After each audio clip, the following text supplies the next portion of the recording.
tayo mag-secret file, ay ilike mo muna ang video na to at mag-subscribe na sa aming YouTube channel. Don't forget to click the notification bell para hindi ka nahuhuli sa latest episode ng DJ Rocky's Secret Files.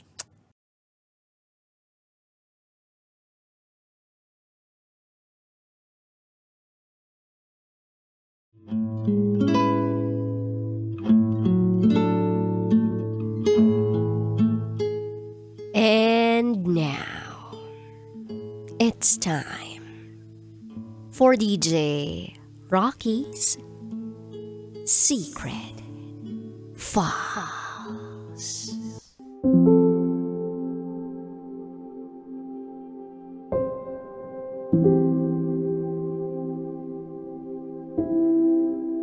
Sa sobrang bored ko sa buhay, yung mga lalaking nasa 30s to 40s,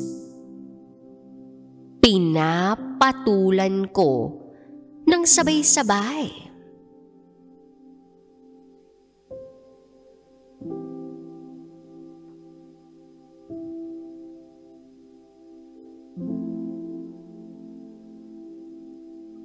Hi DJ Rocky.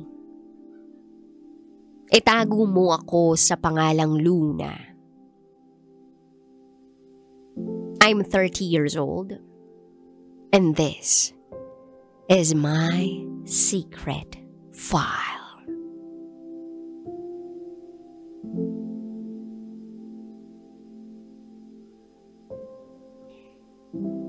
Lumaki ako sa pamilyang salat. Pero, napag-aral ako sa isang maayos na paaralan.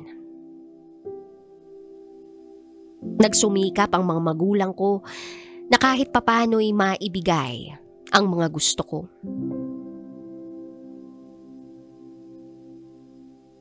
Then naging mahigpit ang mga magulang ko. Kaya pakiramdam ko, gusto kong kumawala.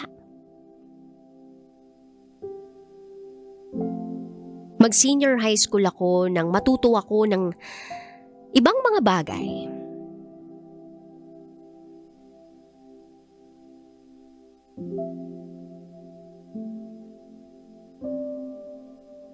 Dati hindi ako mahilig sa crush. But since damang-dama ko yung paghihigpit ng mga magulang ko,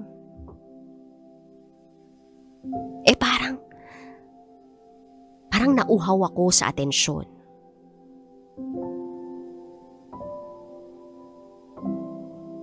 Napansin ko na maraming matatanda ang lumalapit sa akin. Sabihin nating 10 to 20 years ang age gap sa akin.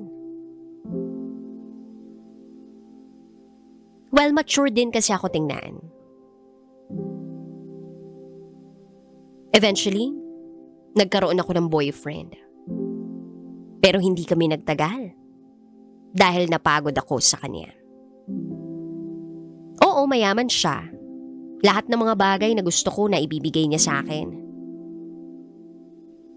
Pero parang hindi ko type yung kaedaran ko o yung kalapit ng edad ko.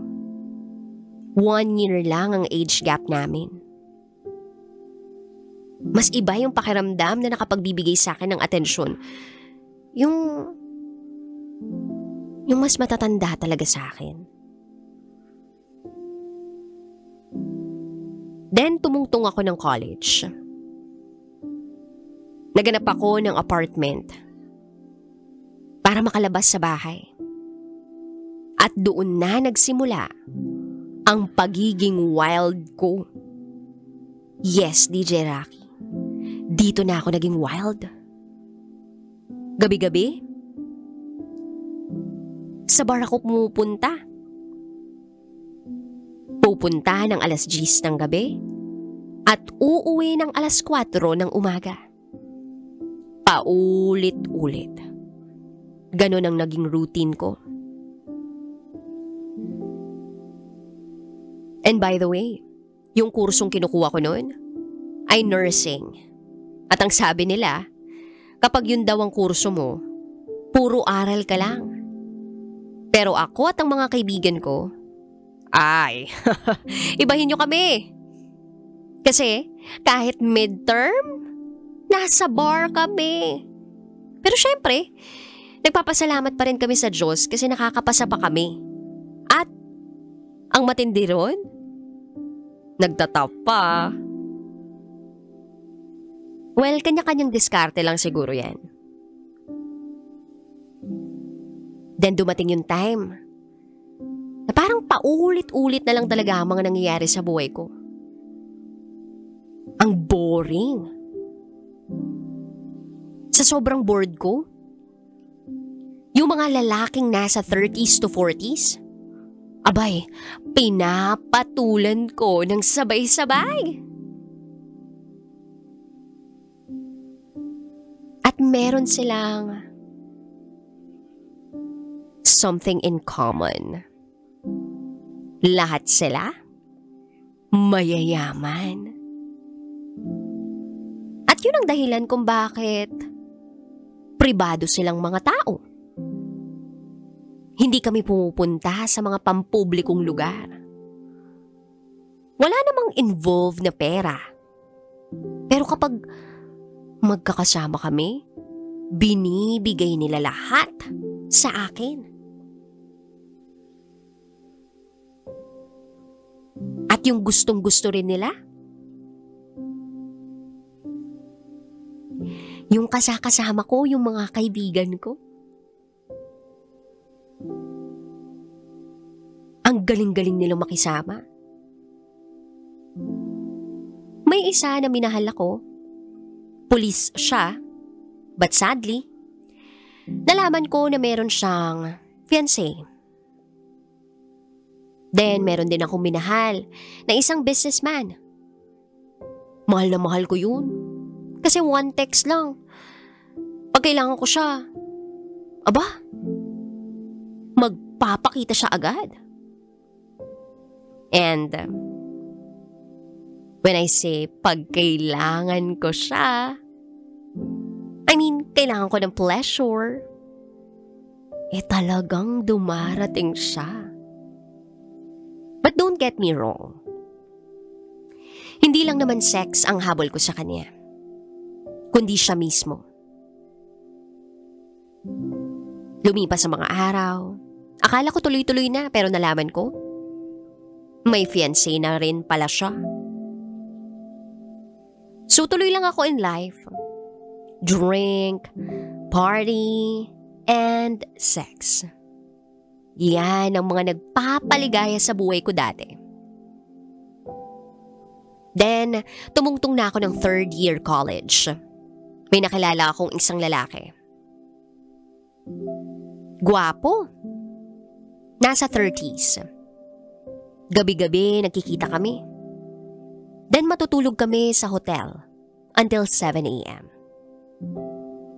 Until nalaman ko na may asawa pala siya. But here's the thing. Kahit nalaman ko na may asawa na siya, hindi ako tumigil. Kasi hindi ko na kaya. Napamahal na ako sa kanya ng sobra. Hanggang sa nag-decide siyang patirahin ako sa kondo niya. Kasi nasa malayo naman ang asawa niya. And yung asawa niya kasama naman yung mga anak nila. Then pinakilala niya rin ako sa ibang kapatid niya. At sa asawa ng kapatid niya. Kaya nga naging close ko pa yung mga yun. Sa totoo lang, hindi ko talaga siya lubusang kilala. Hindi ko naman pinipilit na sabihin niya sa akin yung information ng kung sino siya. Kasi alam ko na gusto niya pa rin itago yung identity niya mula sa akin dahil mahal niya ako. Yes, inamin niyang mahal niya ako. Pero hindi raw pwede kasi hindi niya maiwan-iwan ang pamilya niya. One time, habang nagkakadal kami, nagkukwentuhan kami. Then naitanong ko sa kanya kung mahal mo ba talaga ako?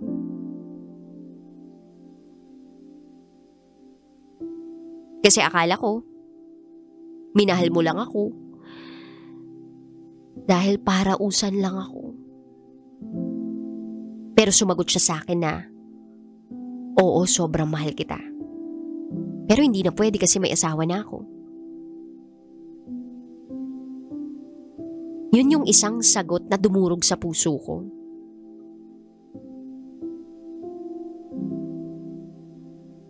Alam ko naman na hindi kami pwede.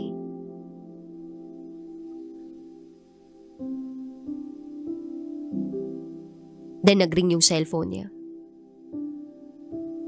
Tumatawag yung misis niya. Sinagot niya. Yung tono ng boses niya ang saya-saya. Tapos nag-video call pa sila.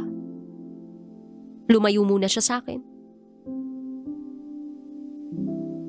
Tapos kausap niya na yung mga anak niya. Ang saya-saya niya. Ang saya-saya nila. Kitang-kita ko sa mga mata niya yung saya. O diba? Nasa gilid lang ako. At pinagmamasdan siya kung gaano siya kasaya. Ang sakit sa dibdib pero wala akong magawa. Kasi, ginusto ko naman yun . Minsan sa sobrang inis ko, kapag nag-aaway kami, tinatakot ko siya na i-add as a friend ko yung asawa niya sa Facebook. Pero syempre, alam ko naman sa sarili ko na hindi ko naman kayang gawin yun. Kasi nga, once na malaman ng asawa niya, baka matigil kung ano yung meron kami. Pero alam mo, DJ Rocky, merong kalokohang ginawa itong lalaking to. Siya mismo yung nagpindot na mag-add as a friend dun sa asawa niya. Dali-dali ko yung binawi. May time din na magta-type na ako. Kunwari lang, type ako ng message sa asawa niya. Tapos, akmang isasend niya na. Buti na lang inalayo ko. Ay, kung tutuusin, DJ Rocky, ang unfair. Kasi ako, siya lang ang minamahal. Pero siya, may asawa na. Ginusto ko naman to kaya no choice ako. Then one time, parang nag-heart to heart talk kami. May sinabi siya sa akin na sobrang nagpasakit at nagpasikip ng dibdib ko.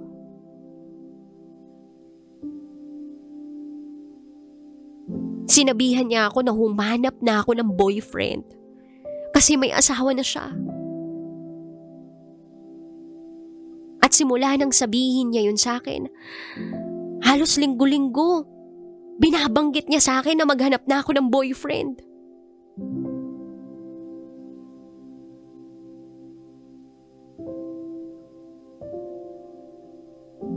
Dalawang buwan, magkasama kami. Wala namang nagbago. Masaya pa rin naman kami sa isa't isa. Pero sa totoo lang, DJ Rocky, ako yung binago niya. Napatigil ako sa mga gawaing kabisado ng kalamnan ko. At ito yung mga bagay na hindi ko akalaing matitigilan ko. Tinigil ko ang pag-iinom at pagsabay-sabay ng mga maraming lalaki. Itinigil ko rin ang lahat ng lalaki ko, pati yung isang businessman na nakilala ko kasi masayang-masaya na nga ako sa kanya.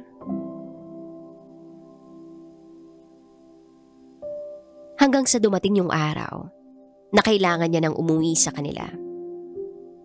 Never ko siyang pinigilan kasi alam ko na kailangan siya ng pamilya niya. Alam ko na mas may karapatan ng pamilya niya sa kanya. Ang matinding bilin niya sa akin, humanap na ako ng isang lalaki na mamahalin ako ng buong buo. Yung walang asawa. Pero sabi ko, ayoko.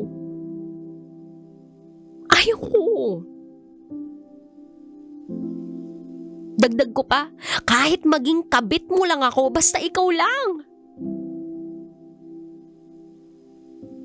Baliw kung baliw. Pero gustong gusto ko siyang maging akin, DJ Rocky. Gustong gusto ko siyang maging akin.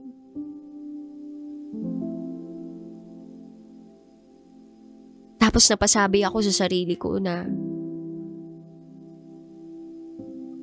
baka ito na yung panahon na itigil ko na yung pagiging kabit ko. Tama na yung pagiging homewrecker ko.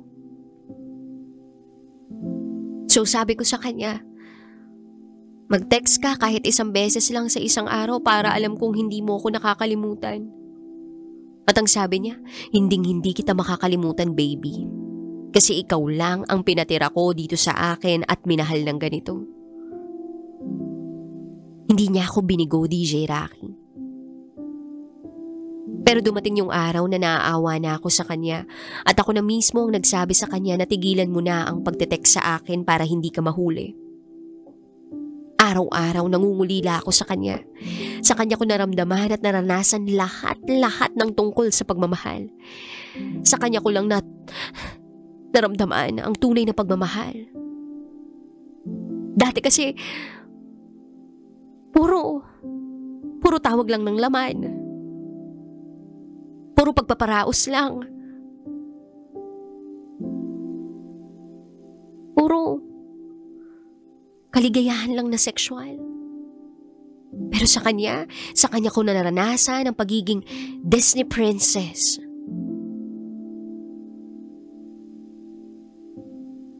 Friends pa rin kami sa FB kaya nakikita ko ang mga post at my days niya.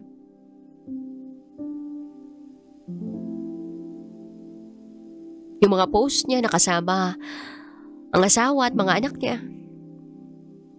Don't get me wrong, masaya ako para sa kanila. At sa totoo lang, hindi naman niya gawain ang pambababae. Mabuti siyang ama. Mabuti siyang asawa. Sadyang na-tempt lang siya dahil malayo ang pamilya niya. May mga pagkakataong nagkakausap pa rin kami. At nasasabi niyang hindi kabit ang turing niya sa akin, kundi isang babaeng minahal niya. Pero ang sabi ko sa kanya, kabit pa rin ang tawag sa akin. Dahil may asawa na siya. Wala naman akong galit sa pamilya niya.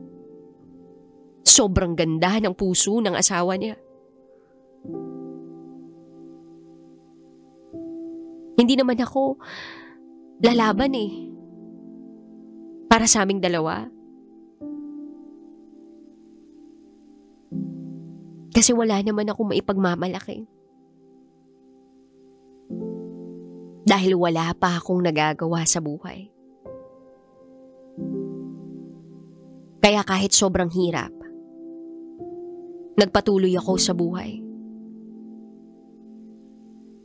Kahit wala na siya.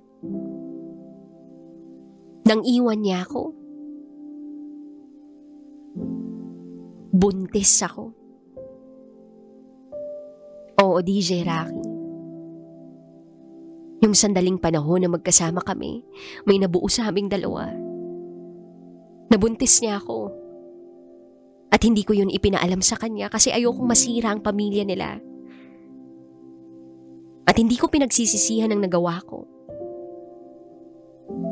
Pero alam mo yun, DJ Rocky, gabi-gabi, humihingi ako ng tawad sa Panginoon. Yung patawarin niya sana ako sa nagawa kong kasalanan. Dahil alam ko na ang pakikiapid sa asawa ng may asawa ay isang malaking kasalanan. Sinisikap ko na ayusin ang buhay ko. Binuhay ko ang anak namin sa tulong ng mama ko. Mahirap lang tanggapin na hindi ko na kayang sumaya sa ibang lalaki. Kasi parang ang unfair. Kasi sila ng pamilya niya ay masaya. Pero ako, nakabaon pa rin sa nakalipas.